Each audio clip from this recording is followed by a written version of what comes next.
Bonjour, bonjour. Eh bien voilà déjà une suite car suite à ma précédente vidéo, on m'a dirigée vers une personne qui avait fait, on va dire, un cheminement similaire au mien. Et donc j'écoute son histoire et puis quand elle raconte son histoire, elle parle du fait d'avoir vécu donc une expérience similaire et que finalement elle se rend compte que il n'y a pas beaucoup d'explications sur toutes ces choses-là et donc elle décide de créer une chaîne que je me dis bah tiens je vais aller voir, c'est intéressant, je suis toujours curieuse. Et bon, sa chaîne, je vois qu'elle a quasiment 35 000 abonnés. Je me dis waouh, et je vois qu'elle aborde dans ses vidéos tout un tas de thèmes qui sont totalement en lien avec le New Age. Et je me dis bah tiens, je vais aller voir un petit peu ce qui se dit. Et moi, je lis souvent les commentaires des gens. J'aime bien voir justement les réactions des gens par rapport à ce qu'ils se disent dans une vidéo, quoi. Et là, en fait, je me rends compte que, en fait, ce sont des gens qui sont totalement radicalisés, limite. Et je me suis dit, tiens, c'est fou comme on peut basculer d'un côté à l'autre. C'est-à-dire que, voilà, elle a été dans le New Age, et puis tout d'un coup, elle prend tous les thèmes du New Age et elle les démolit, quoi. Et, euh, et en fait, en lisant les commentaires, etc., je me dis, mais c'est fou, comment, euh, en fait, comment on peut en être, je vais dire le mot, mais limite dégoûté à ce point-là. Qu'est-ce qui a fait qu'il y a une aversion qui arrive à mettre, enfin, à aller chercher tout ce qui va pas dans toutes ces techniques. Alors, euh, moi, en fait, comme je vous dis, je trouve ça intéressant d'aller chercher sa vérité, d'aller voir ce qui se fait, etc. Mais du coup, cette vidéo, elle va porter sur justement tout n'est pas blanc ou noir. C'est-à-dire que on peut pas. Et moi, c'est ce que je vous dis. C'est pour ça que j'essaye quand même de marcher sur des œufs quand je vous parle de tout ça, parce que il y a une partie de moi qui ne peut pas non plus renier tout ce qui s'est passé pendant ces 13 ans, parce qu'il y a des choses qui se sont passées et qui étaient des bonnes choses.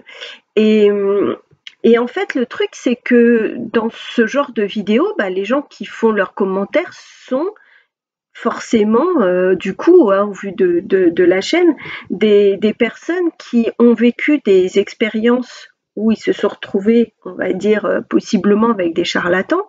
C'est ce que je vous ai expliqué dans la précédente vidéo, d'être vigilant sur les techniques, sur comment travaillent les gens, que voilà, que je vous disais, c'est vrai que c'est bien de passer par le bouche à oreille, parce qu'au moins, si vous connaissez quelqu'un qui a vu cette personne et qui vous l'a validé par A plus B, etc., oui, mais je veux dire, on ne peut pas dire non plus que toute une technique est mauvaise. Euh, donc du coup, en fait, j'ai pris j'ai pris plein d'exemples. En fait, j'ai essayé de prendre de pas mal d'exemples pour justement vous montrer que tout n'est pas blanc ou noir. Alors, déjà, je vais prendre voilà, bon, je prends des exemples. Voilà, je vais commencer par la couleur des chakras. Ça, c'est un truc que j'ai remarqué, c'est que les gens, durant toutes ces années où j'ai fait des soins énergétiques, ne voyaient jamais mes chakras de la même couleur. Et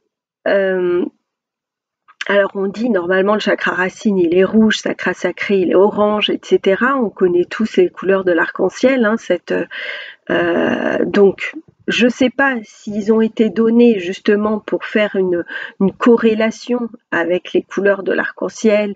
Enfin voilà, j'en sais rien comment ils ont défini cette couleur des chakras.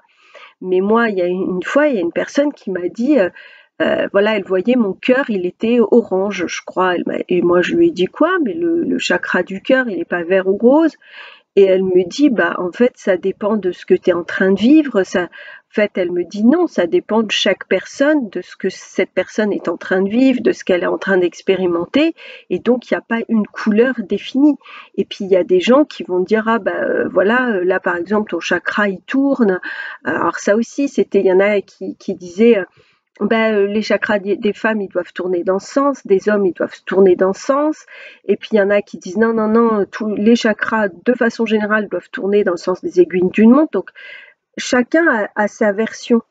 Moi, je suis toujours restée neutre sur ça parce que j'ai jamais trouvé de vérité sur le sens dans lequel tournent les chakras ou la couleur des chakras, etc. Mais ça veut pas dire que la personne qui a vu mon chakra orange, il n'était pas orange. Et en soi, ça n'a pas d'importance aussi. Ce qui compte, c'est que quand elle fait le soin, en fait, elle sente que pour elle, le orange, c'est une couleur, par exemple, qui va représenter la joie, ou un truc positif. Si elle me dit il est orange et pour moi le orange ça représente la tristesse et qu'elle me fait un soin et qu'elle me dit c'est bon maintenant il est rose et que pour elle le rose ça représente la joie, c'est ok pour moi.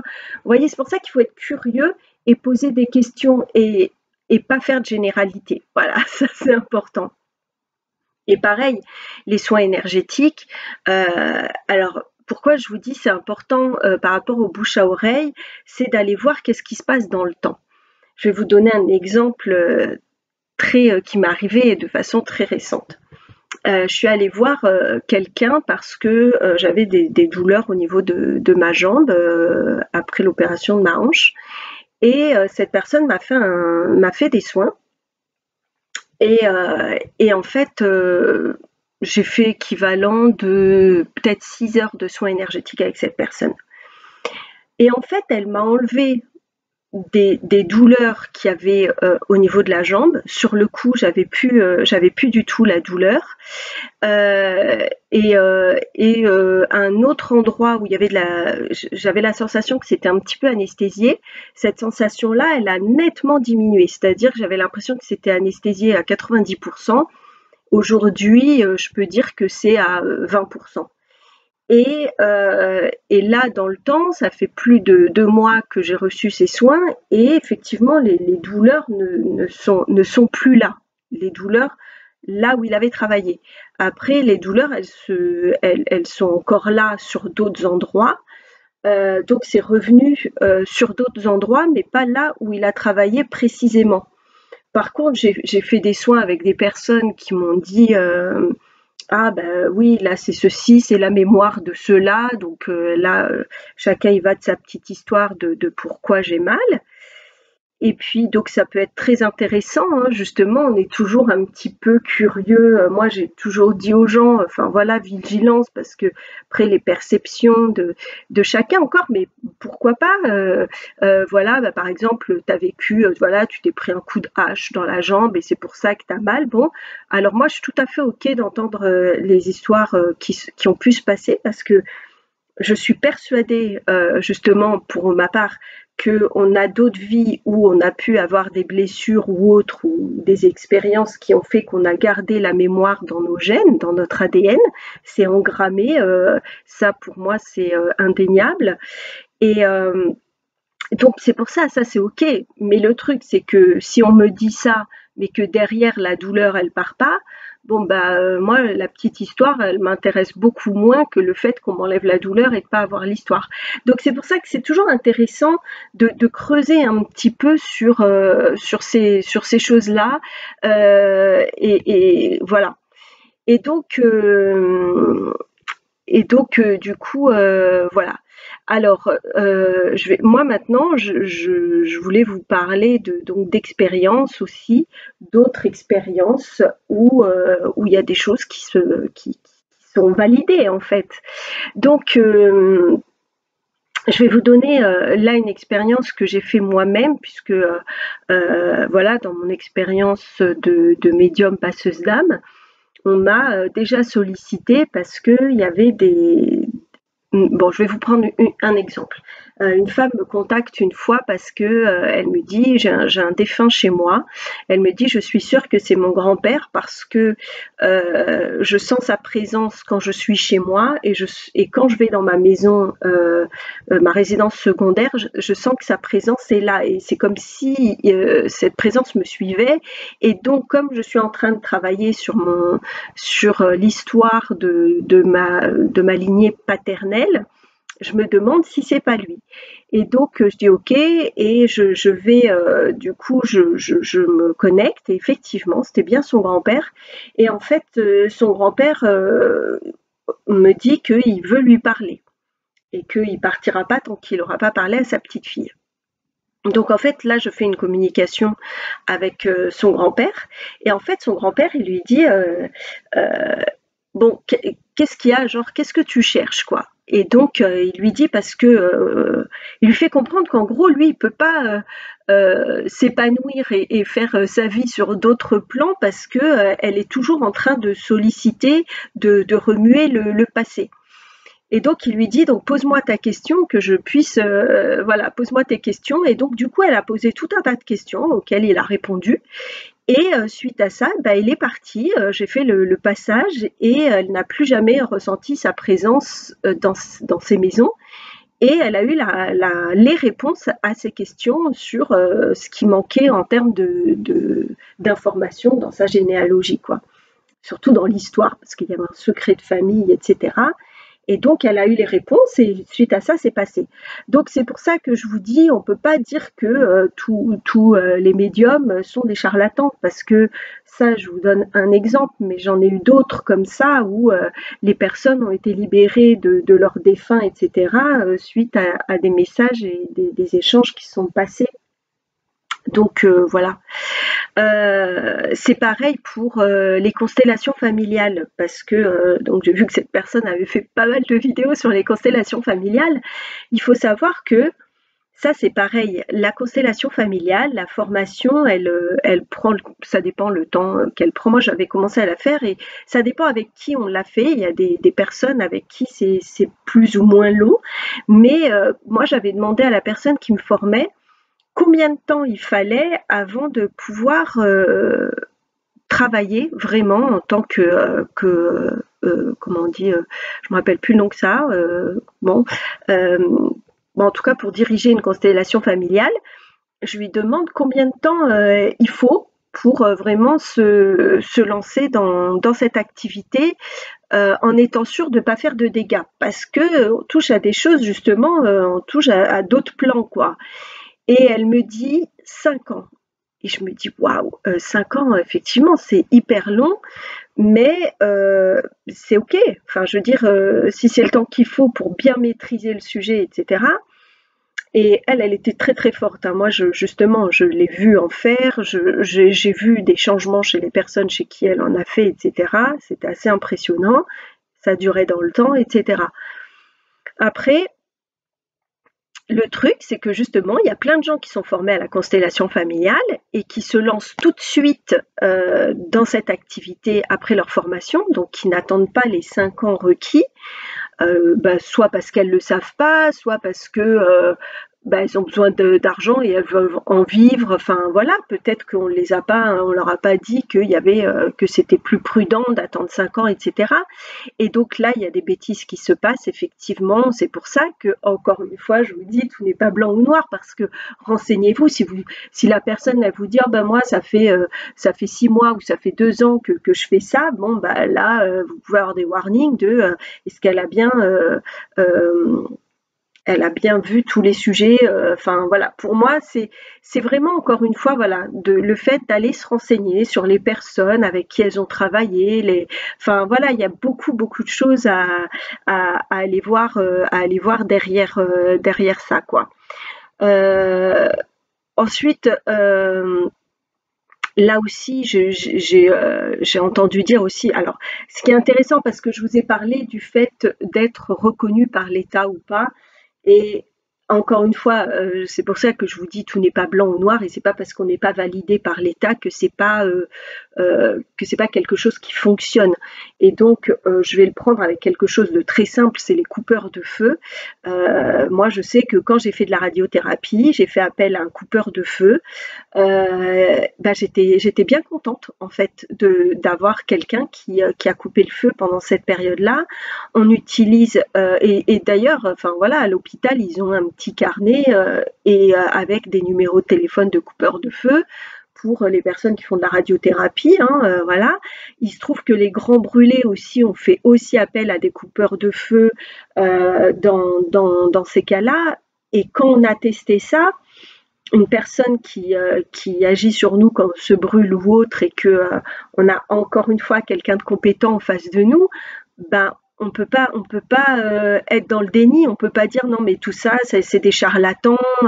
Enfin voilà, on peut pas mettre tout dans le même panier parce qu'il y a des gens qui ont des réelles capacités justement et donc c'est important de justement d'être de pas tout mettre dans le même panier, de pas tout rejeter. Je vais vous donner un autre exemple, c'est l'exemple de la kinésiothérapie et qui était aussi un peu. En fait, tous les thèmes que j'aborde là sont des thèmes tous les thèmes, pardon, sont des thèmes que j'ai vus dans cette chaîne YouTube là, de cette personne-là. Et puis après, il y a d'autres choses qui me sont venues aussi. Voilà. Donc en fait, la kinésiothérapie, voilà, il y a quelqu'un qui disait non mais eux c'est des charlatans, etc. Parce que cette personne, elle a sûrement eu une mauvaise expérience et donc on sait bien que quelqu'un qui n'est pas content va le répéter 10 fois et quelqu'un qui est content va le répéter une fois parce que les gens une fois qu'ils sont contents ils font leur vie et puis après ils oublient et ils passent à autre chose. Ils vont pas passer leur temps après voilà, ça dépend des gens. Mais du coup, moi, je vais vous parler d'une expérience que j'ai eue avec une kinésiologue. Et ça s'est fait à distance, hein, ça s'est fait en visio. Et en fait, euh, j'avais un souci avec ma fille qui était un petit peu, un petit peu bordélique, hein, excusez-moi le mot, mais c'était sa chambre, c'était un tsunami. Il y avait des vêtements partout. Elle voulait pas les donner, elle voulait pas les jeter, ceux qu'elle mettait plus. Et puis rien n'était plié. Enfin, il y en avait, mais partout, partout. Rien n'était rangé. Donc, je fermais toujours la porte de sa chambre pour ne pas voir ce désordre, etc. Bon. Et donc, il y avait d'autres petites choses qui n'allaient pas. Et donc, du coup, on a fait cette séance ensemble. La personne m'a dit, vous devez être toutes les deux parce que c'est en lien, voilà, entre vous deux, etc. Donc, la séance, elle a duré à peu près 2 heures. Et en fait, bah, suite à ça, eh ben, j'ai eu ma fille qui s'est transformée. Sa chambre aujourd'hui, elle est au carré. Euh, elle a recyclé tous ses vêtements, elle fait tous les 6 mois un tri dans ses vêtements, elle ne garde pas ce qu'elle sait qu'elle va plus remettre, elle vend ses vêtements, enfin voilà, j'ai eu une réelle transformation et ça s'est passé, ça doit faire, ça fait plus de 5 ans. Donc moi, je peux dire dans le temps que cette kinésio-là, elle a fait le job. En fait, je l'ai sollicité, enfin, on l'a sollicité pour une problématique, elle a réglé la problématique et c'est pas revenu au bout de 6 mois ou autre. C'est pour ça que je vous dis c'est intéressant aussi d'aller voir dans le temps. Alors certes, il y a des kinésios qui font des choses et j'ai eu un retour d'une amie qui m'a dit que la kinésio qu'elle avait vue avait fait beaucoup de dégâts, etc. Mais voilà, euh, voilà, c'était la petite expérience. Il faut savoir aussi que justement, je vais vous parler de l'ostéopathie qui a été longtemps décriée, pas reconnue par l'État, alors que c'est 5 ans d'études. Mais enfin voilà, ça c'est remboursé par les mutuelles, mais pas par la sécurité sociale. Alors que concrètement, ce sont des gens qui font des miracles. On peut pas le nier. Moi, je sais qu'une fois j'ai été coincée dans mon lit, je pouvais même plus lever le petit doigt tellement j'étais coincée. J'ai appelé une ostéo, elle est venue, elle est restée 15 minutes chez moi, je me suis levée et j'ai fait ma vie, quoi. Bon, il a fallu un petit peu de temps pour déverrouiller tout ça, mais alors que je n'arrivais pas à sortir de mon lit, je vous dis à lever le petit doigt. Donc, encore une fois, ça, c'est pas reconnu par l'État, mais on peut pas, pour tous ceux qui ont testé l'ostéopathie, on peut pas, voilà, et qui en ont vu les bienfaits. Alors peut-être qu'il y a des gens qui ont eu des déboires avec des ostéopathes, mais voilà. Et d'ailleurs, regardez aujourd'hui l'herboristerie qui est interdite. Aujourd'hui, on n'a plus le droit de soigner avec les plantes, etc. Alors, je vous épargne, voilà, ce qui s'est passé il y a 4 ans et il fallait vendre des médicaments parce que, bien sûr, ça rapporte beaucoup plus d'argent que de se soigner avec des herbes ou avec des décoctions qu'on va faire soi-même, les remèdes de grand-mère, comme on dit. Et d'ailleurs, si vous regardez aussi l'argent colloïdal, c'est quelque chose qui est utilisé depuis des siècles. On sait que ça fait office d'antibiotique et si on fait 2 cures par an d'argent colloïdal, ben, en fait, on n'est jamais malade. Hein. Moi, je sais que je fais mes petites cures et puis voilà, tout va bien pour moi. Et donc, voilà, et c'est des choses qui sont interdites. C'est interdit en France d'avaler l'argent colloïdal, mais parce qu'ils savent les bienfaits que ça peut avoir. Et donc, on va vous dire, non, non, oui, un bain de bouche, ok, mais il faut surtout pas l'avaler. Attention, c'est très dangereux. C'est pas dangereux du tout. Au contraire, grand bien vous fasse de faire une petite cure, quoi. Donc, voilà, je reste aussi quand je reviens sur ce que j'ai dit, enfin je reviens pas sur ce que j'ai dit par rapport à ce qui est reconnu par l'État. Il y a des choses qui voilà où c'est pertinent, etc. Mais il y a d'autres choses qui sont pas reconnues, mais malheureusement je dirais. Et donc dans ce sujet-là, alors ça c'est très intéressant aussi, c'est le Reiki. Alors moi, le Reiki aujourd'hui, comme je vous ai dit, je valide pas le Reiki parce que pour moi, les symboles sont des portails, des portails et donc j'évite d'utiliser tout ce qui est symbole. Mais aujourd'hui, ben, vous voyez que dans certains hôpitaux, on vous propose du Reiki quand vous arrivez en salle d'accouchement ou enfin voilà, pour plein de choses, on va vous proposer du Reiki dans les hôpitaux alors que c'est pas du tout reconnu par l'État.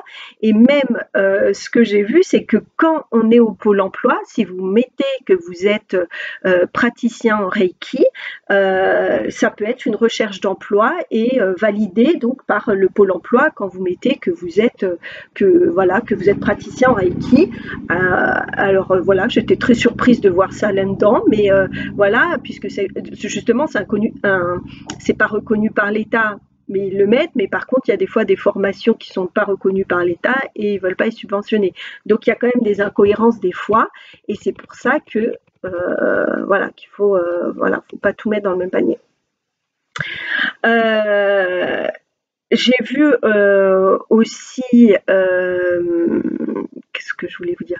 Ah oui, dans les commentaires, en fait, j'ai vu une personne qui racontait qu'elle était dans un hôpital psy parce qu'elle faisait une dépression, quelque chose comme ça, une dépression un peu grave. Bon, bref. Et donc, elle racontait de façon où elle était totalement outrée que l'infirmière lui apporte ses médicaments et lui conseille, avant de prendre les médicaments, elle lui dit essayez de faire de la méditation et de faire 1 heure de méditation et si ça va pas mieux, je vous donne les médicaments. Et donc là, la personne dit vous vous rendez compte, c'est très grave. J'avais un programme de médicaments et elle était prête à pas me les donner si la méditation me faisait du bien, etc. C'est honteux, c'est pas normal, etc. Et moi, je vois là toute la bienveillance de l'infirmière, surtout que cette personne explique dans le même message que en fait les médicaments, elle n'est pas obligée de les prendre et elle les prend en fonction justement de ses besoins et que il y a pas, c'est pas un traitement obligatoire. Et je me dis, ben, moi, je vois la bienveillance de cette infirmière qui a sûrement entendu parler de son nom m'échappe.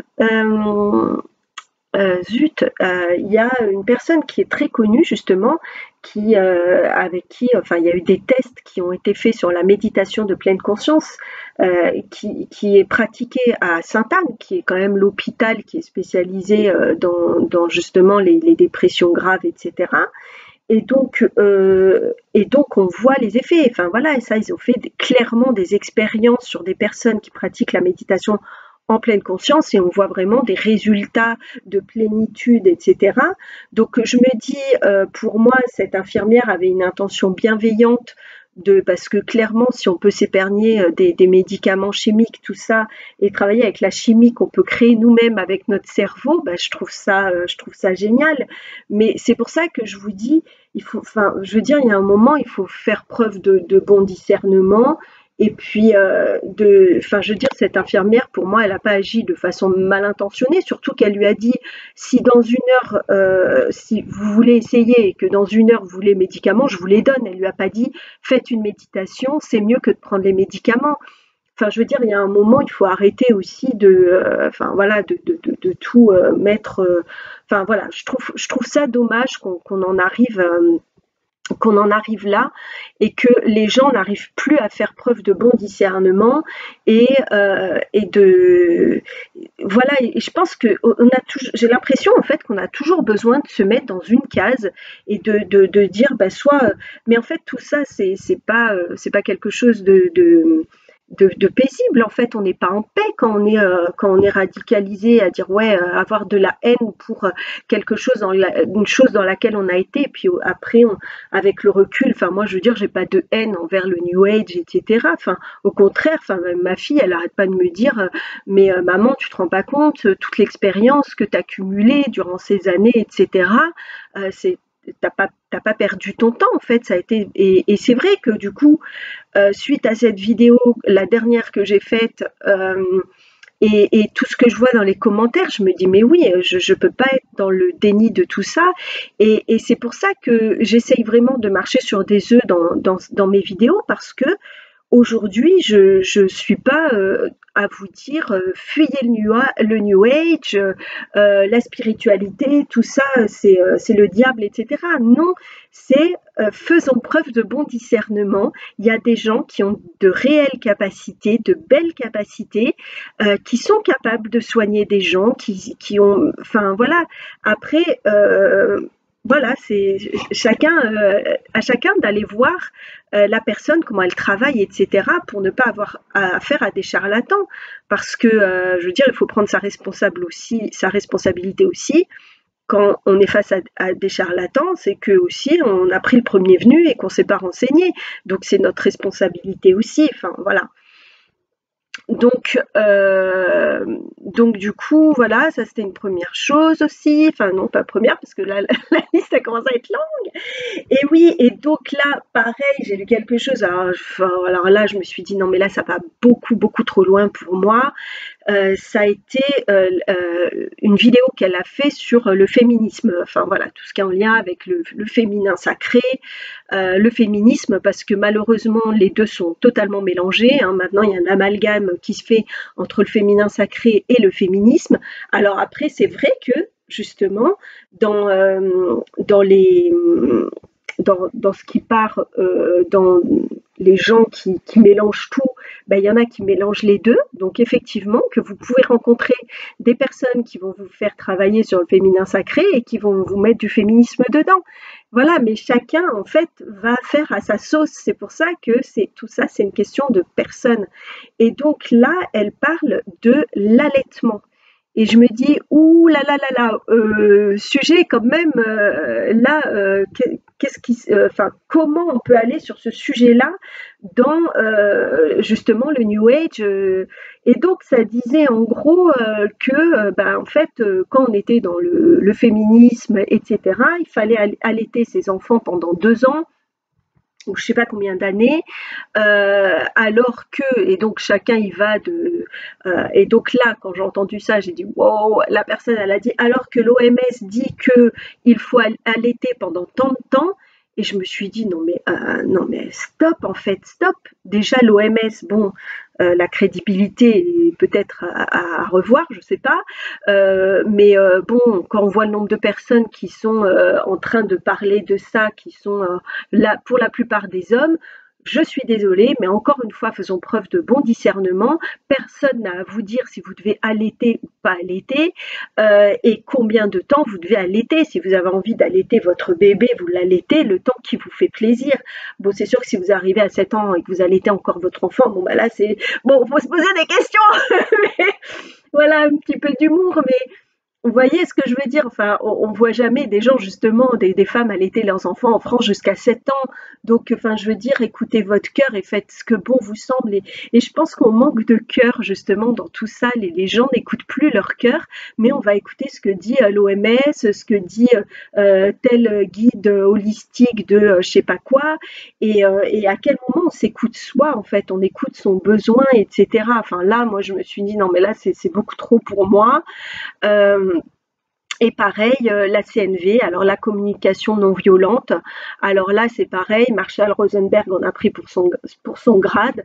Moi, j'aime beaucoup sa technique. Et d'ailleurs, il parlait aussi de l'éducation positive. Alors ça aussi, et je me dis, mais c'est encore une fois, c'est fou comme tout est toujours détourné. C'est-à-dire que la démarche des personnes qui parlent de la communication non violente ou de l'éducation positive est positive. Après, évidemment qu'il y a des cas où vous ne pouvez pas l'utiliser. Et donc là, les gens prennent ces cas-là et donc disent que toute la technique est à mettre à la poubelle parce que quand vous vous faites harceler par votre employeur, bah, la communication non violente, bah, ça marche pas et donc du coup, vous continuez. Alors, non, mais encore une fois, bon discernement. Écoutez-vous, vous voyez bien qu'il y a des moments où c'est pas possible. Mais enfin, voilà, après, je veux dire, il faut faut pas, enfin voilà, faut pas prendre les extrêmes, quoi. C'est ça, j'ai l'impression que les gens, ils arrivent pas à prendre une chose et à se dire: «Ça, je le prends parce que c'est juste pour moi, ça, je le prends pas parce que ça vibre pas pour moi» et moi, je suis hyper contente parce que depuis que j'ai fait ces vidéos, j'ai des personnes qui me disent: «Mais tu sais Michel, depuis que je te connais et ben, en fait, ce que tu me disais, bah, il y avait des choses qui vibraient pas pour moi». Bah, je me disais: «Bah, ça t'appartenait et puis voilà» et j'ai même eu une personne qui m'a fait alors ça, c'était une très grande surprise qui m'a dit: «Tu sais, quand tu as commencé dans la spiritualité, tu m'as dit quelque chose, tu m'as dit: tout ce qui est à toi, tout ce qui est à moi est à moi». Et ça, c'est une phrase que je dis toujours quand je commence un soin énergétique, justement. C'était que chacun garde ce qui lui appartient. Et il m'a dit, depuis que tu m'as dit ça, j'ai toujours cette phrase dans ma tête. Et il me dit, des fois, tu me disais des choses. Et, et il me dit, je me disais, non, ça c'est à elle, c'est pas à moi. Et j'ai trouvé ça génial parce que c'est ça ce qu'on doit faire, c'est de se dire, voilà, il y a des choses, ça appartient à cette personne, c'est ok pour elle que ce discours il aille dans ce sens, mais c'est pas ok pour moi. Et il faut pas rentrer dans un truc de ce que dit cette personne, c'est je prends tout pour argent comptant et il n'y a plus aucun filtre de moi à moi, de mon cœur, de qu'est-ce que me dit mon cœur, est-ce que ça vibre pas. Et donc on donne toute notre responsabilité, encore une fois, à des personnes extérieures. Donc vraiment, moi dans mes vidéos, ce que j'essaye de mettre en lumière, c'est ça, c'est on ne peut pas tout mettre à la poubelle, je mets pas tout à la poubelle, voilà, il y a des choses que je peux vous dire, voilà, posez-vous des questions, et si ça marche pour vous, parce que moi ça n'a pas marché pour moi, mais que ça marche pour vous, ben je trouve ça génial. Parce que aussi des fois je me dis, ça fait 33 minutes que je vous parle, et parce que des fois moi je me dis aussi, et ça je vous en parle depuis longtemps, que des fois on va faire un petit rituel, par exemple je vais allumer une bougie en demandant, voilà, en me disant, ben voilà, j'espère que, enfin, je dis n'importe quoi, qu'il va faire beau demain parce que je pars en vacances. Ben en fait, est-ce que c'est moi qui crée ça ou c'est ce que je vous disais, est-ce que c'est quelqu'un d'autre qui le crée? Et pourquoi ça serait pas nous? Et c'est pour ça que je vous disais, voilà, pour moi aujourd'hui, j'ai décidé d'arrêter de prier tous ces êtres éthérés que je ne connais pas, pour justement reprendre mon pouvoir créateur. Et peut-être que vous avez des rituels dont j'ai parlé dans ma précédente vidéo, mais qui pour vous sont des rituels qui sont vraiment magiques parce que ça crée vraiment dans la matière et des choses positives pour vous. Et dans ce cas, je trouve ça génial. Du moment que c'est quelque chose que vous faites pour vous, pour votre bien-être, etc., de toute façon, je le validerai. Enfin, je le validerai, je suis pas là pour vous valider ou pas, mais moi, en tout cas, quand on fait quelque chose avec le cœur pour soi, je le valide dans le sens où on manipule personne d'autre. C'est-à-dire que si vous faites, par exemple, un rituel que vous allumez une bougie pour que votre ex y revienne dans votre vie parce que en fait vous êtes toujours amoureux ou amoureuse de cette personne, bah là par contre pour moi c'est pas du tout ok en fait parce que là vous touchez à la vie d'une personne, à son chemin de vie, à sa destinée, etc. On fait les choses pour soi mais on touche pas à l'extérieur. Enfin je sais pas si c'est clair de ce que je vous dis mais voilà. Donc du coup voilà, moi je peux vous dire que voilà, après j'ai expérimenté certaines choses et moi aujourd'hui je mets pas tout à la poubelle parce que pour moi il y a des choses qui se sont vraiment mises en lumière, notamment, alors tiens, ça c'est un exemple que je vais prendre aussi et je pense que je vais finir là-dessus, ça va être sur les cartes. Parce qu'il y a plein de gens qui me disent tu tires encore les cartes parce que c'est vrai que j'avais pris l'exemple des cartes de quand on voit un portail et qu'on se dit voilà je vais prendre une carte etc et c'est vrai que moi je tire encore les cartes aujourd'hui mais encore une fois quand je tire les cartes, moi j'ai jamais sollicité, je crois pas en tout cas, mais en général je tire les cartes comme ça et je sollicite personne pour me guider dans mon tirage, euh, dans ma lecture. Et donc, encore une fois, là, c'est moi et ma perception et comment je vais décrire ce que je vois dans les cartes. Et, euh, et donc, voilà. Et après, s'il y a des personnes c'est ce que je vous disais, moi j'ai écouté beaucoup de guidances parce que j'étais très friand des guidances et puis j'aimais bien justement voir comment les gens lisaient les cartes en fonction de ce qui sortait, etc. Bon, je parle pas des tarots parce que les tarots, encore une fois, c'est telle carte veut dire telle chose et donc encore une fois, là pour moi il n'y a pas beaucoup de choses à inventer puisque telle carte veut dire telle chose. Enfin voilà. Après, chacun sa perception. Moi, les cartes que je tire, des fois, il y en a où il y a écrit des mots, par exemple, je vais dire chance. Mais quand la carte elle va sortir, des fois, je vais dire, je l'aperçois pas en fonction des cartes qu'il y a autour comme une carte qui veut dire tu vas avoir de la chance ou tu vas gagner au loto. Mais je vais en avoir une autre perception en fonction des cartes qui sont autour. Mais encore une fois, c'est ma lecture personnelle. Je canalise pas qui que ce soit. C'est moi et mon ressenti à ce moment-là. Donc voilà, je pense que c'est important voilà, je vais rester encore sur cette expression, mais de faire preuve de bon discernement et d'écouter votre cœur, d'écouter votre ressenti. Moi, des fois, on m'a dit oh, telle personne, elle est incroyable. C'était une personne qui faisait des guidances justement. Elle avait un peu le support des cartes, mais quand même, la plupart du temps, elle canalisait, etc. Et donc moi, cette copine m'avait dit, waouh, elle est géniale, machin, c'est ouf, elle m'a dit des trucs, machin. Donc forcément, je l'ai appelée parce que moi, j'étais trop curieuse de tout ça. Et puis en fait, elle m'a juste raconté ma vie de rêve, quoi. Et j'ai fait, oh, j'étais trop contente. J'ai dit, mais tous mes rêves vont se réaliser, ça y est. Et en fait, il n'y a qu'une seule chose qui s'est avérée vraie et tout le reste, non. Et c'est pas grave. Je me dis, voilà, c'est des expériences aussi. J'ai fait confiance à cette amie. Pour elle, c'était vrai. Et puis, je pense aussi qu'on peut pas avoir le truc avec tout le monde. Moi, il y en a qui me disent, ah mais ouais, on m'a demandé des fois de tirer les cartes. On m'a dit, mais pourquoi tu le fais pas? Tu te fais pas payer pour ça.